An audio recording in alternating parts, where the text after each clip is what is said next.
በስመ አብ ወወልድ ወመንፈስ ቅዱስ አሃዱ አምላክ አሜን። ይህንን መልእክት የምትሰሙ የአስተርእዮ አንድ ቲዩብ ቤተሰቦች እንኳን ለ2018 ዓመተ ምህረት የጌታችን የኢየሱስ ክርስቶስ በዓለ ልደት በሕይወት በጤና አደረሳችሁ አደረሰን።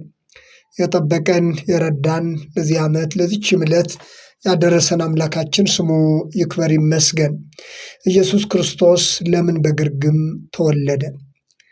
የመድኃኒታችን የኢየሱስ ክርስቶስ ሕይወት ከልደቱ ጀምሮ እስከ አገልግሎቱ አጠቃላይ ሕይወቱ ሁሉ የክርስትና እምነትና ሕይወት መሰረት እንደሆነ ይታወቃል።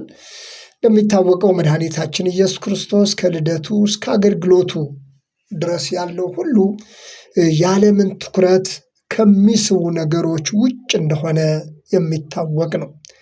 የዓለም ትኩረት በሚታይ ውጫዊ ነገር ላይ ብቻ የተመሰረተ ሲሆን የክርስቶስ ትኩረት ደግሞ ውስጣዊና መንፈሳዊ ሕይወት ላይ ያተኮረ ነው። የተወለደው በግርግም ምድራዊ ቆይታውም ከድሆችና ከችግሮች ጋር እንደነበረ ይታወቃል። አገልግሎቱን ሲጀምር ለድሆች ወንጌልን እሰብክ ዘንድ፣ ለታሰሩ መፈታትን፣ ለዕውሮች ማየትን እሰብክ ዘንድ የሚል ነው።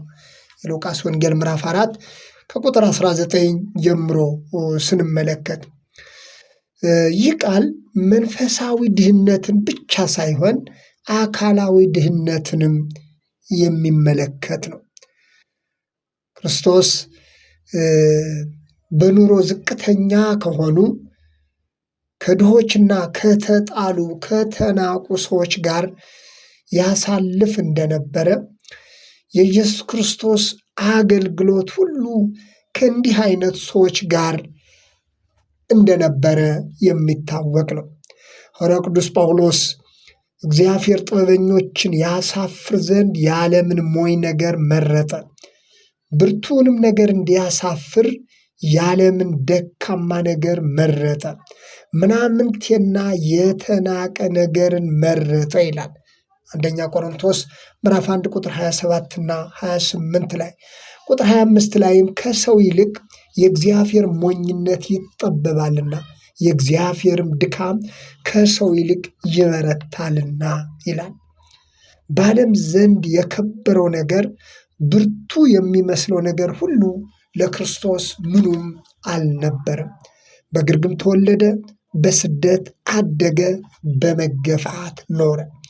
ይህ በዓለም ዘንድ ሞኝነት ነው።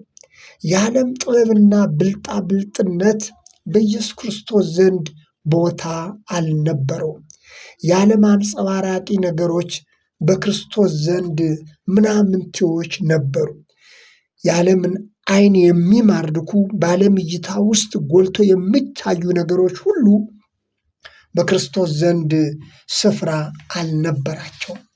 የክርስቶስ ሕይወት የክርስትናችን መሰረት እንደመሆኑ መጠን የዓለም ትልቁ ትኩረት ውጫዊና አንጸባራቂ ነገሮች ላይ ሲሆን ክርስቶስ የመረጠው ደግሞ በዓለም ዘንድ እንደ ሞኝነት የተናቀ የተዋረደ የሚመስለውን ነገር ነው።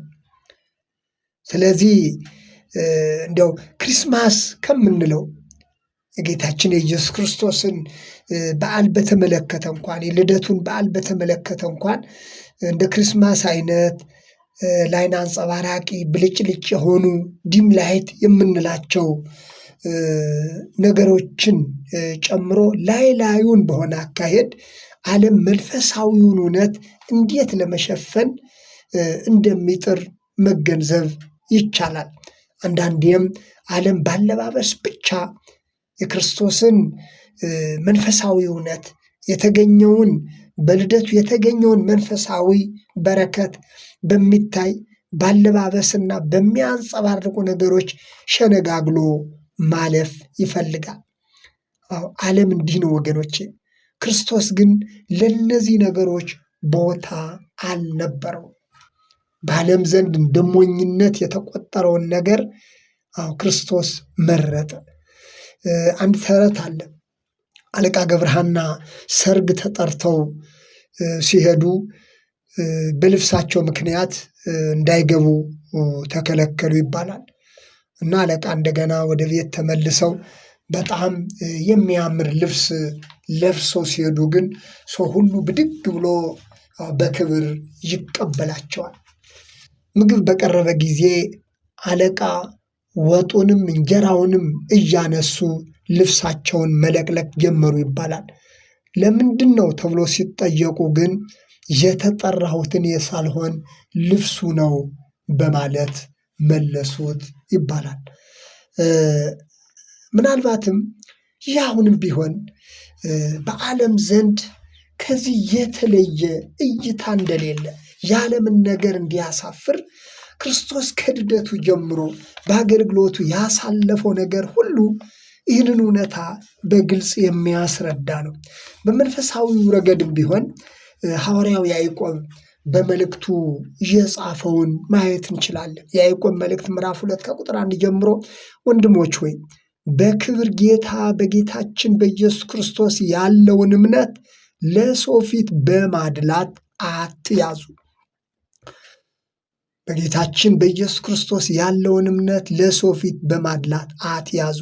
የወርቅ ቀለበት ያደረገና የጌጥ ልብስ የለበሰ ሰው ወደ ጉባኤያችሁ ቢገባ እድፍ ልብስም የለበሰ ድሃ ሰው ደግሞ ቢገባ የጌጥ ልብስም የለበሰውን ተመልክታችሁ አንተስ በዚህ በመልካም ስፍራ ተቀመጥ ብትሉት፣ ድሃውንም አንተስ ወደዚያ ቁም ወይም ከእግሬ መረገጫ በታች ተቀመጥ ብትሉት ራሳችሁን መለያየታችሁ አይደለምን ይላል። ራሳችሁን በሚለበስ በሚታይ ነገር እንዲህ ካደረጋችሁ ድሃና ሀብታም የለበሰና ያልለበሰ ብላችሁ ከለያያችሁ ራሳችሁን መለያየታችሁ አይደለምን? ክፉ ሐሳብ ያላቸውም ዳኞች መሆናችሁ አይደለምን? የተወደዳችሁ ወንድሞች ሆይ ስሙ። እግዚአብሔር በእምነት ባለጠጎች እንዲሆኑ ለሚወዱትም ተስፋ ስለ እርሱ የሰጣቸውን መንግሥት እንዲወርሱ የዚህን ዓለም ድሆች አልመረጠምን ይላል። የዚህን ዓለም ድሆች አልመረጠምን? መልእክቱ የተጻፈው ያው ለክርስቲያኖች ነው። ነገር ግን ያዕቆብ በእነዚህ ክርስቲያኖች መካከል እንኳ በለበሰና ባልለበሰ ባጌጠና ባላጌጠ መካከል ይደረግ የነበረውን ልዩነት በመጥቀስ በክርስቶስ የሆነው እምነት ግን ሁሉን እኩል ያደረገ መሆኑን ይገልጻል።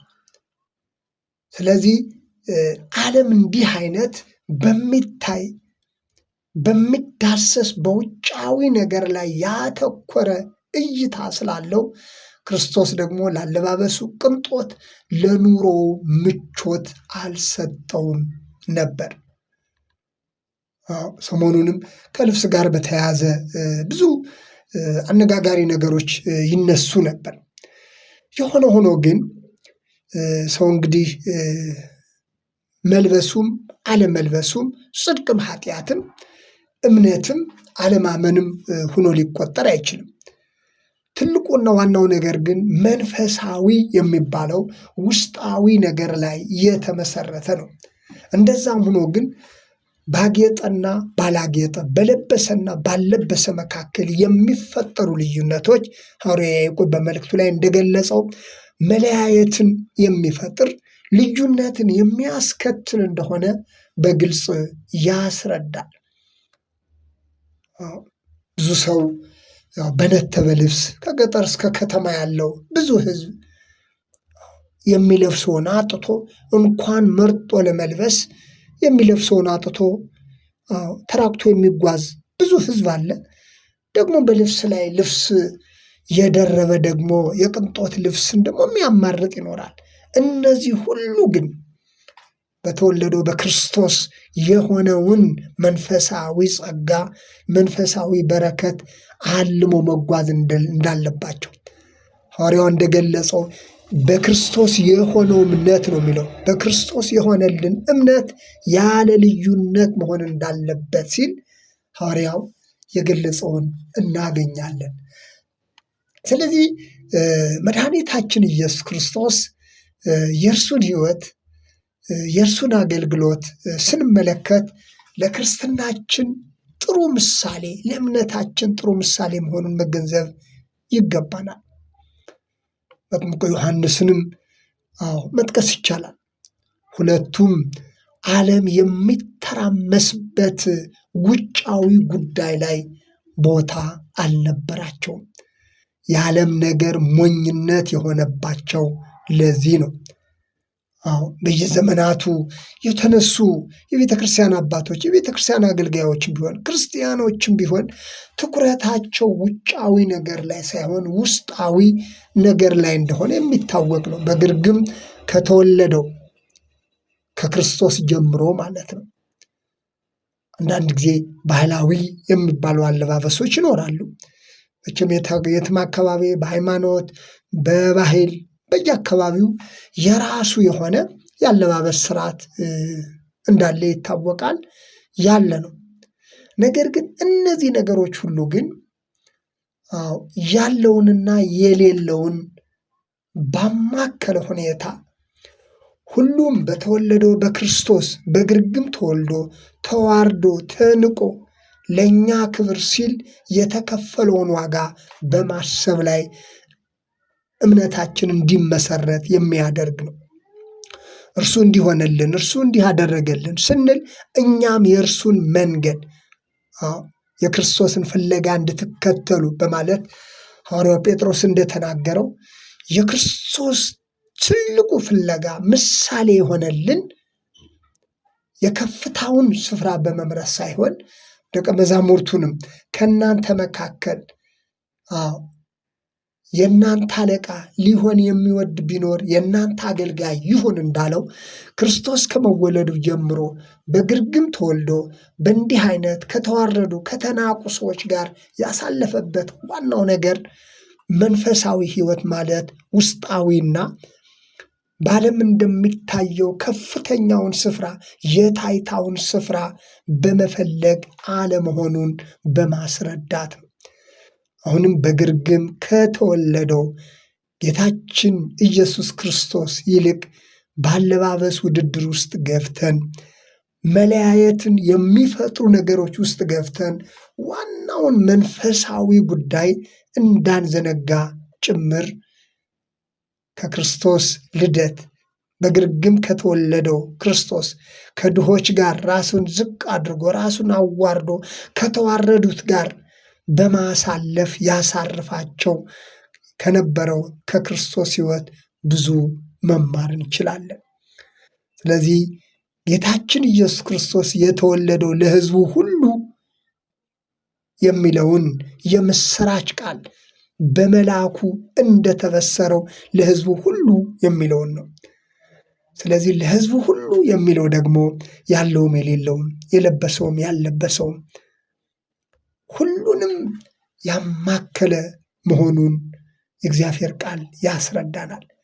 በግርግም የመወለዱ ጉዳይ እኛም ላዩን በሆነ በሚታይ ነገር በሚያንጸባርቅ ነገር ሳይሆን በመንፈሳዊ ሕይወታችን እርሱን ዝቅ ብለን እምነታችንንም ልክ በእርሱ መንገድ በእርሱ ፍለጋ በእርሱ ምሳሌ እንድንጓዝ የምንማርበት ነው። የክርስቶስ ልደት የዓለማችን ሚዲያዎች ከሚያስተላልፉት የላቀ ስፍራ አለው።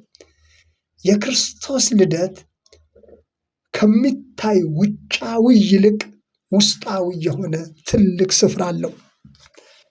ቀናትን አክብረን ቀናትን ብቻ በተሸለሙ ነገሮች ብቻ ታይተን እንደምናልፈው ሳይሆን የተወለደው ክርስቶስ በውስጣችን ትልቁን መንፈሳዊ ስራ እንደሰራ የምናስብበት ነው። ስለዚህ በግርግም የተወለደውን ክርስቶስን ስናስብ ብዙ አይነት ዓለም ከሚያደርጋቸው ዓለም ከሚሰራቸው ላዩን ከሆኑ ነገሮች የተለየ ስፍራ እንዳለው እንድናስተውል ይጋብዘናል። ስለነበረን ጊዜ አምላካችን እግዚአብሔር ስሙ የተመሰገነ ይሁን።